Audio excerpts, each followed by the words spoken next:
और अब देखते हैं कि आज के इतिहास में क्या लिखा है। वर्ष 1902 में आज ही के दिन पश्चिम बंगाल के बेलूर मठ में स्वामी विवेकानंद का ध्यान मुद्रा में निधन हो गया था। तब उनकी उम्र 39 वर्ष थी और उनके शिष्यों ने कहा था कि उन्होंने महासमाधि की अवस्था को प्राप्त कर लिया है। स्वामी विवेकानंद ने भारतीय वेद, योग और अध्यात्म को देश विदेश में पहुंचाया और हिंदू धर्म का पूरी दुनिया में प्रचार प्रसार किया। भारत के राष्ट्रीय ध्वज को डिजाइन करने वाले पिंगली वेंकैया का निधन आज ही के दिन वर्ष 1963 में हुआ था।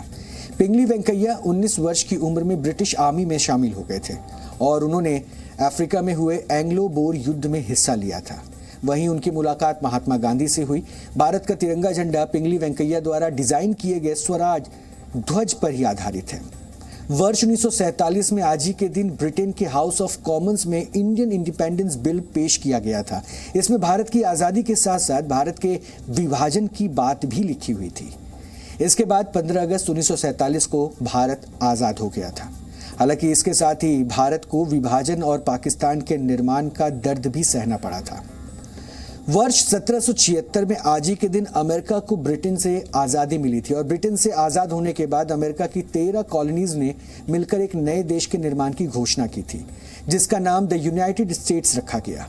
तब यूनाइटेड स्टेट्स के झंडे में 13 कॉलोनीज के प्रतीक के रूप में 13 स्टार्स होते थे, जबकि आज यूनाइटेड स्टेट्स में 50 राज्य हैं और इसके झंडे में इसी आधार पर 50 स्टार्स भी हैं। और पोलोनियम और रेडियम जैसे रासायनिक पदार्थों की खोज करने वाली वैज्ञानिक मैरी क्यूरी का निधन आज ही के दिन वर्ष 1934 में हुआ था। मैरी क्यूरी के शोध ने दुनिया को रेडियो एक्टिविटी के बारे में जानकारी दी थी। वो नोबेल पुरस्कार से सम्मानित होने वाली पहली महिला थी।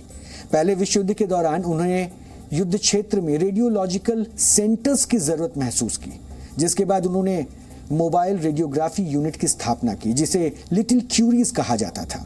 उस समय रेडियो एक्टिव पदार्थ से जुड़े सुरक्षा मानकों का अभाव था और बताया जाता है कि शोध के दौरान मैरी क्यूरी अपनी जेब में रेडियो एक्टिव पदार्थ वाले टेस्ट ट्यूब रख लेती थी और अपनी खोज की ही वजह से मैरी क्यूरी की मौत हो गई।